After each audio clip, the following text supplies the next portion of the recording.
Pauper has ton of competitive decks, and Izzet Faeries is one of my favorites for a reason. It plays cheap value creatures that are hard to block and enables some cool interactions with others like Ninja of the Deep Hours, thanks to its ninjutsu ability.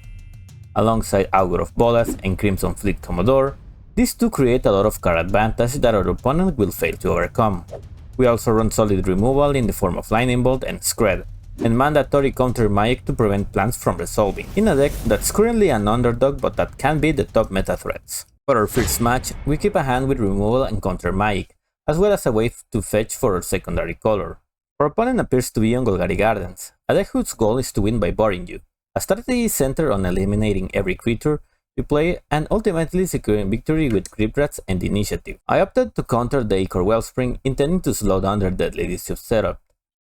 When Augur of Bolas revealed a Lorin, and since I was going to tap out, I decided to fetch for my Sepulch dual color land and pass. As expected, they eliminated my only creature and passed back. At this point, it all boiled down to pass and go scenario. One eternity later. Until I revealed my Crimson Fleet Commodore. This was excellent news because now I could play with a counter backup. As long as I could protect the Monarch, winning this game should be easy. However, if we lose it, we will essentially forfeit the game on the spot. It doesn't matter much if your creature gets killed. Our goal is to prevent theirs from resolver or to eliminate them as soon as they hit the battlefield. When the opponent attacked, I had no other option but to kill the troll and counter the deadly dispute. Not that I didn't do this at the end of the turn, as it would mean getting tapped out on mine. The plan now is to assemble a power presence with our ninjas and fairies. However, our second troll poses a threat since we don't have a way to block it or kill it. Because of this, I will do my best to dig as much as I can into my library to find a Scred.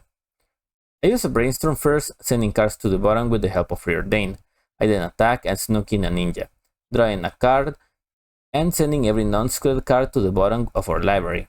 Ultimately, I use a Brainstorm, but we fail to find a removal.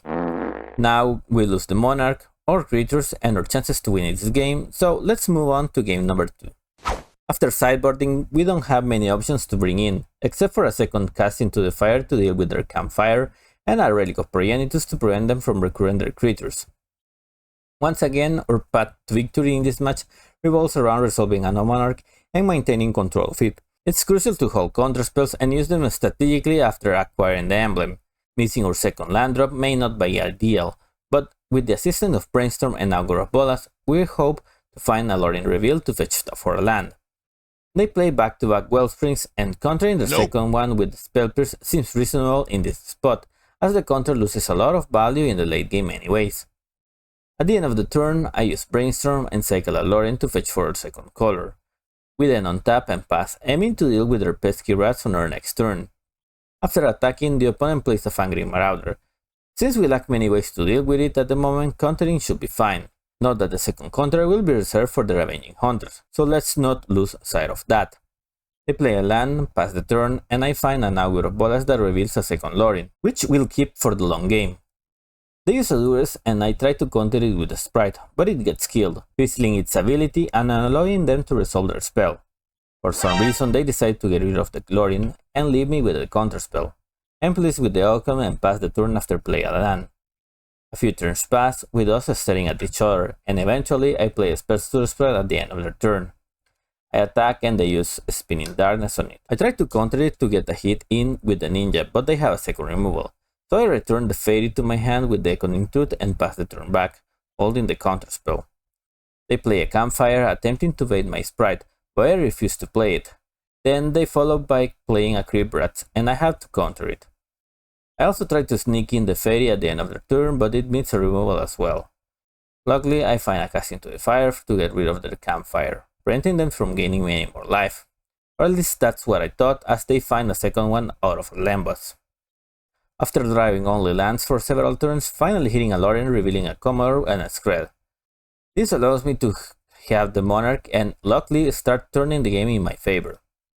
They use a Duress and I opt to use a Scred on the plant rather than ditching it for no value.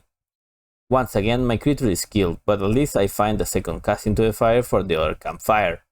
Slowly but surely we start rebuilding our board, but our library might become a problem in the near future if we are not careful. Additionally, we need to consider our clock, as we still have one more game if we win this one. Chainer Sedict meets a Sprite, but its flashback cost makes me dispose of my fairies here. I find my Relic of Progenitus, and after playing the Tolarian Terror, I decided to get rid of the graveyard, draw a card, and attack with everything. The opponent tries the best way to stay in the game by using a Weirable Campus to manipulate the top of the library and eventually draw a few more cards with Reckoner's Bargain. They manage to chain multiple spells and gain life with the help of Lembas, but with no board presence, we proceed to add as many creatures to the board as we can to shorten the clock. Halting the counter proves its worth after they tried to use Azorius and a Crypt Rat combination to clear the board, but I managed to prevent that from happening and protect our board. With them at 2 life and only 4 cards left in the library, I tried to finish the game, but they are still holding a moment's peace, meaning that they still have at least one more draw to prevent me from winning the game. They find another Reckon's Bargain to gain life and prevent them from losing, and a Drowning in Sorrow attempts to clear the board for them, so I am forced to counter it. They use Moment's Peace, and with only one more turn left, I eventually kill the blocker they play, attack for Litan, and finally we move to game number 3. We are missing a second blue source, but this hand is acceptable, so we keep it. The goal is to use both Augur of Bolas to hit a Lorien and fix our mana, which we accomplish with a little help of Brainstorm. The opponent used a Dispute to draw 2 cards, a Relic of Progenitus to attempt to win by timing out, and kill my Augur of Bolas in the process. A second Augur took its place, but it didn't find any value, and after playing some spells, the opponent eventually found a way to kill it.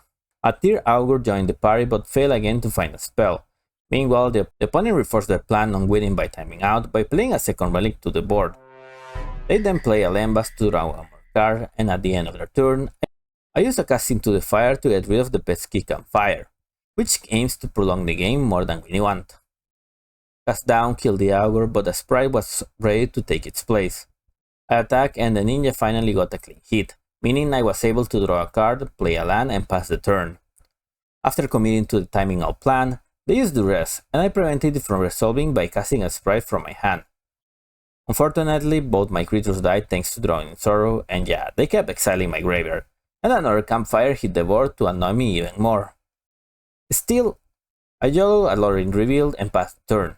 The opponent did an amazing tricks with their Enter the Battlefield effects and ended the turn, which was surprisingly good news for us as they did not resolve the Monarch or the Initiative.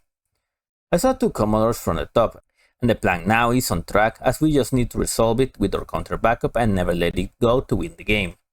I also managed to counter their bargain with Spell Pierce, which is also nice because probably they won't be another opportunity to use it without losing value. Sadly, a Crypt Rat joined the party to clean the board, but at least I got an answer for it in the form of a Skred.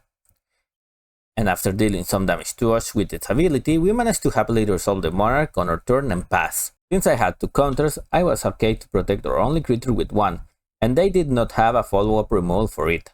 So they just gained some life and passed. I attacked, and they did nothing but exile my graveyard and pass back. I then found a Ninja, but thought that losing 3 damage was not worth it, so I didn't sneak it in and let my party hit them for a punch. Then at the end of my turn, the opponent gained more life and managed their top of the library to try and find an answer for my creature.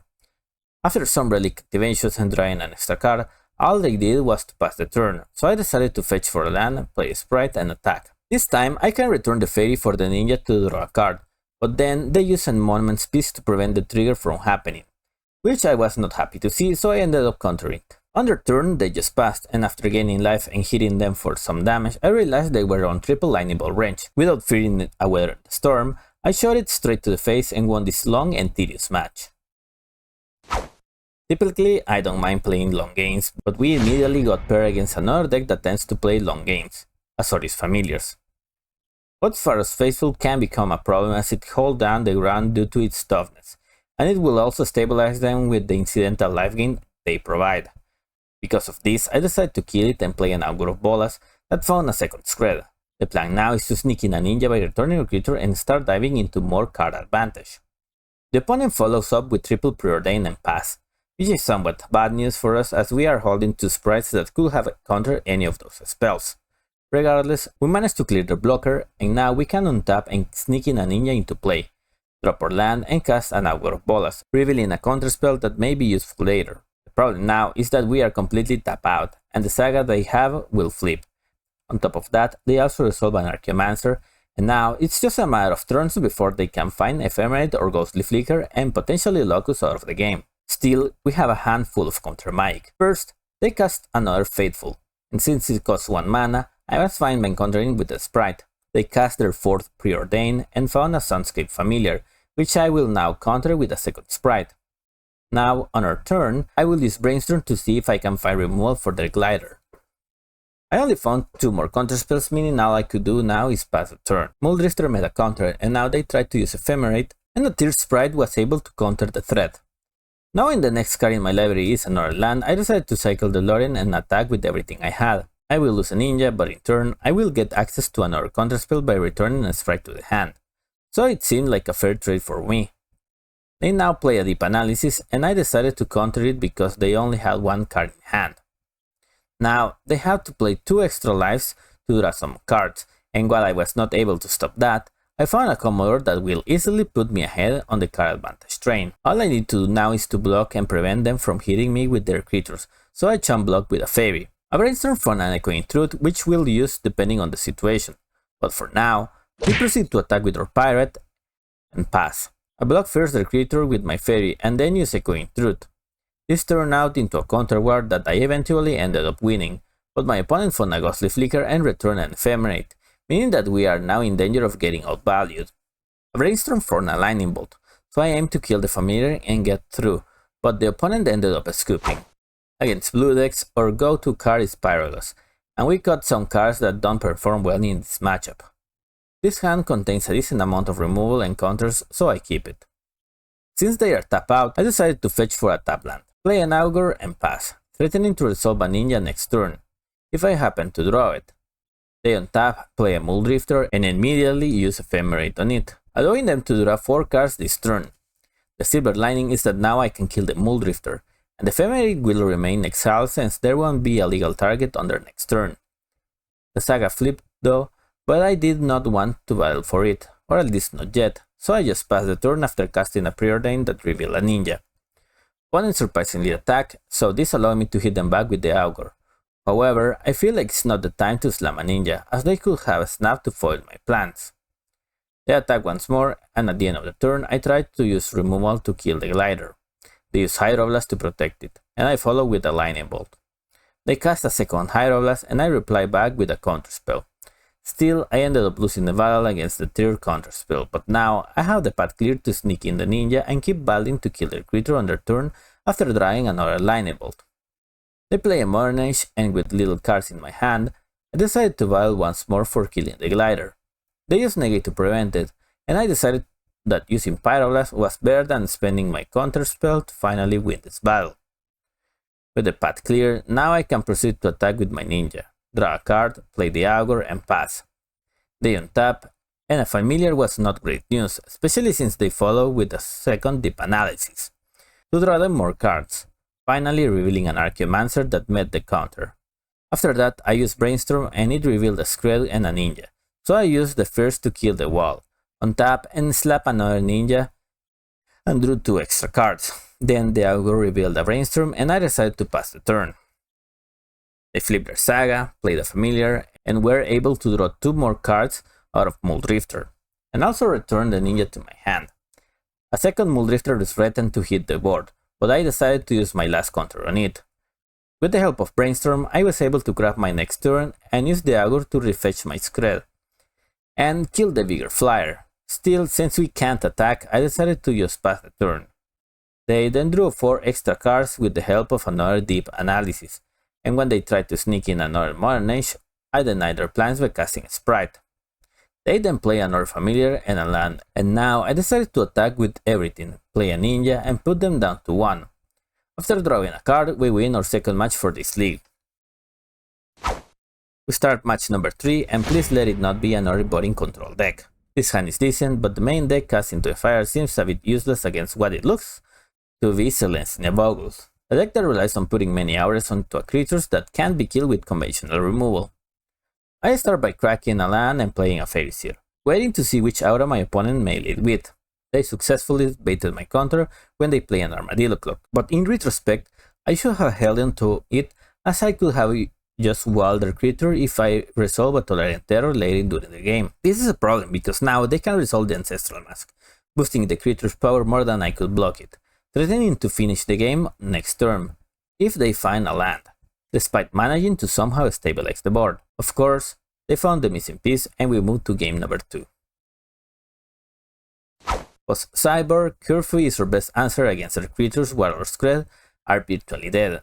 So if you see me adding a Relic of Progenitus, you now know why, as I didn't have any other things to bring in. They play an Utopian Sprawl, and since denying Boggles from white mana is key, I decided it was a good opportunity to use a counter. While they still managed to resolve another enchantment, I found a Curfew, so as long as they don't play another creature, I am free to tap out and play an Augur of Bolas and keep pressuring them into the air.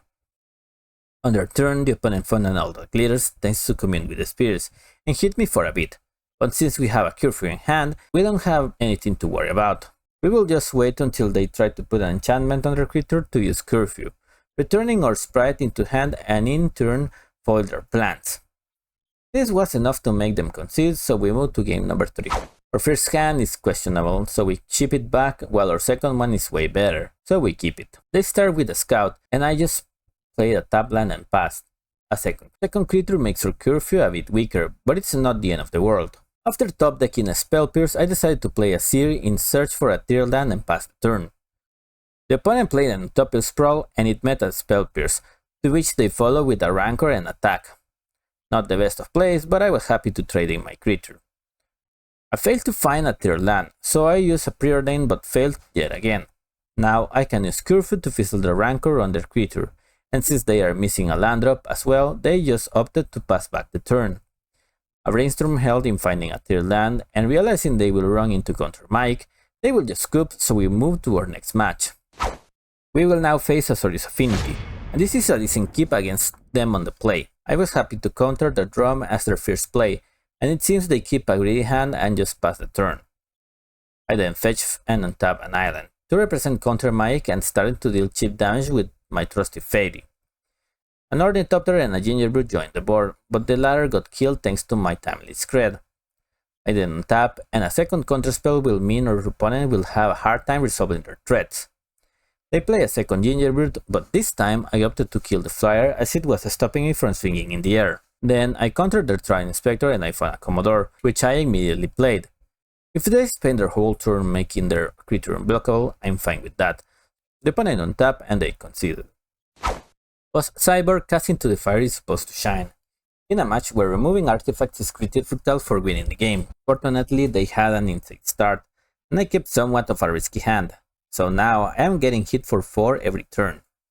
But what's worse, I had to tap out to find my extra red, which will be bad news if they put on all that glitters on a Traveling Inspector. They untap, and after drawing some cards with Thoughtcast, I got slightly relieved that they didn't play an all that glitters. But a Mere Enforcer is just as scary. To make matters worse, I missed my land drop, so I had no option but to pass and pray. They attack with everything, and assuming the worst, I used a Lightning Bolt to try and bait a counter for my opponent's hand. They had a Hydroblast ready, so I countered it. A Brainstorm helped me find my missing land drop, and the opponent once more attacked with everything. This time, I decided to block the Enforcer first, and then use Casting to the Fire. As if they deal with the latter, I won't be taking as much damage as they did with my removal. But unfortunately, they did. I drew a Fairy and pass, and they attack once more.